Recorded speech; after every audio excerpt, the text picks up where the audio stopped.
called the me generation. The me generation because it was all about me. And then they said the me generation produced us, the children, Generation X. And because of their selfishness, we was wiped out. They say we didn't even have a future. But Allah's the best planner. We, Generation X, produced Barack Obama. But that ain't the direction I wanted to go. But Generation X, now, because of the deficit we suffered because of the selfish me generation, we waiting on Generation X to do so. So if we got a Generation X out there, that means we got some hope, right? So we should make and work towards a better future for the young people that are out there that are destroying themselves and that are losing the opportunity to have the life that Allah blessed us with, you know. So, you know, alhamdulillah, I think things are on the up. They're looking up and on the positive. And Allah is merciful. Allah is with us. Allah is blessing us, and He's always close to us. And He has good for us, only good for us. Alhamdulillah. And what the brother was saying about, I don't know, you know, I don't know about some of it. They're members of our community. The ones that's not here, they're missing something. They're missing something in their soul that they don't even know they're missing. And it's like, not to trivialize it, it's like I've worked all my life, day in and day out, most of my life. I had a job early. I wasn't even supposed to be working, but I had a 12-hour day job. The sun was down when I got in the car and rode carpool to work, and the sun was down when I carpooled back. I wasn't even old enough to drive. And yeah, I forget where I was going with that. Because I thought about that. Say, I've been working, alhamdulillah, and we alhamdulillah. I forget where I was going with that because it brought back some memories of some things. Somebody remind, where was I? You was talking about the people that's not here. Oh, the people that's not here. Yeah, see, that's real with me. There was Deen Mohammed, witness, Sister Shirley, Sister Nisa, all y'all, most of y'all here are eyewitnesses. I had hundreds of peers my age, 2 or 3 years older than me. Brother David, he's right here. He got 7 years on me. I didn't know he was that much older than me, but we were talking, and he says, and he knows that Allah guided him here. He was always at every first Sunday, but something in his soul guided him back here. And he always said the highlight of his life, he said, was when he come to these first Sundays. But you're not going to know that if you don't come back here. If you don't come back here, your soul won't even know what it's missing. And I was talking about that because I was working. I never took a vacation. My mother even told me, you ain't never had a vacation. You just had a vacation. So I didn't tell nobody. I knew it was a downtime when nobody going to be looking for me. So I went to the Keys with my whole family before my daughter was grown and out of the house. And so we hung out on the beach and Busch Gardens and all that for a few days. And I had no idea that I was under so much stress, so much burden, and that I needed a vacation. You couldn't have told me I need to spend, we spent like $5,000, I don't know what it was. You couldn't have told me, but if I had known it was going to be worth it, I'd have made that vacation a little sooner. Now this has been almost 10 years past since then, okay? So you hear me?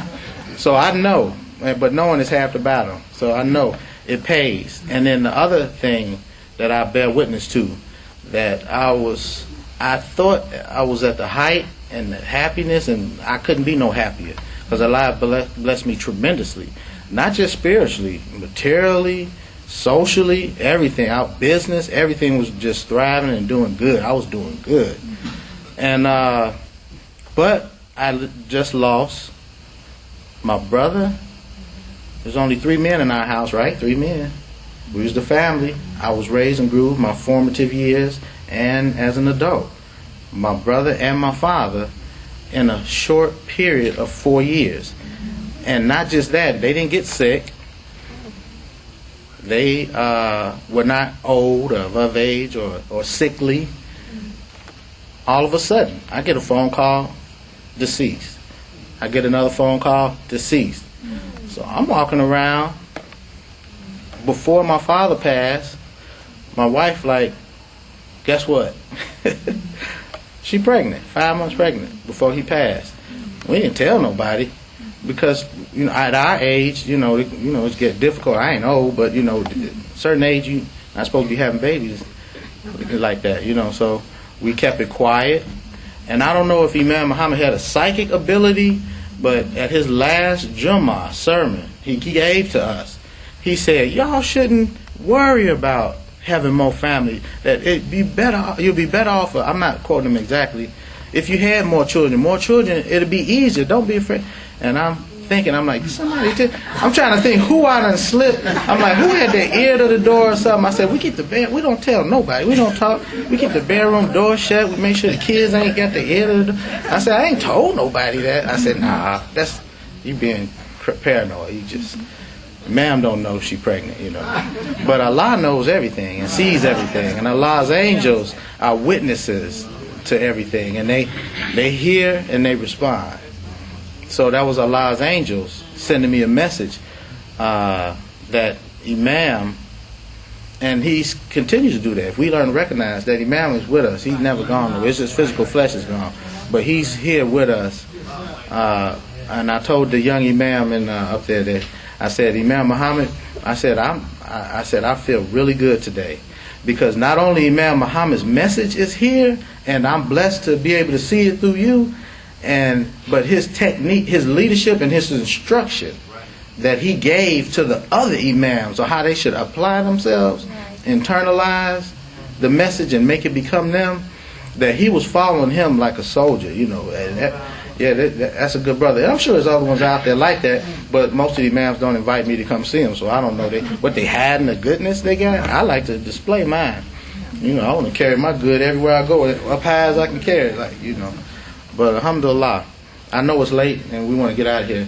But here, I'm excited about the Ramadan session, and I've been busy. That's another thing. I promised I wasn't going to let this community tax me and forget my responsibility here. I wanted to have a big sign up here of this New World Patriotism Day. That this is dynamic.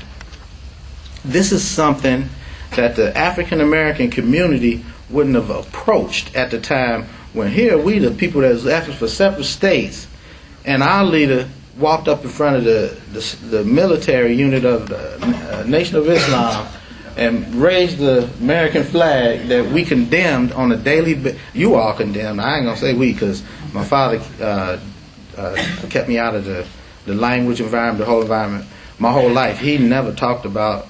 He never said, my daddy told me that. He never shared me none of that wisdom. Straight Quran. That's why when people talk about him, the interviewer, I don't keep y'all here all day, I'm going to go back to the interviewer, asked me about the violence. And I said, Imam Muhammad, the type of person, y'all didn't like air conditioning. I'm talking my mother, I shouldn't talk like that. Air conditioning in the house. We had an air conditioner, but it would be off in the summer often. So mosquitoes and stuff in the house. I saw him one day, that mosquito, that thing that suck your blood till his body swell up red. You can see your blood just reflecting light through it and getting redder and redder as he just gorges himself. I don't know nobody. I spray him. I kill a whole colony of mosquitoes. Imam Muhammad didn't smack the mosquito. He didn't even want to touch the mosquito. He fanned it. And I know my mother, I can't remember, but I know she probably thought he was out of his mind. But have you seen Daddy doing this? I know you have. I've seen him do it. He walking to the door. Not only that, give him an escort out of the house, reminding him this is your environment out here, and you're welcome. You don't owe me nothing for the meal you just took. Man, I said if that man had that kind of respect for life, what kind of community do you think we are? That those people are criminals of the worst kind. That they kill one person, it's like destroying the entire humanity. And Muslims also believe, that's why we love each other so much, that if we can save a life, it's like you saved the whole humanity, right? So it was a great opportunity. I appreciate what David did, gave me the opportunity to share a little bit of what we have. With his, he had an excellent staff, small staff, did a great work.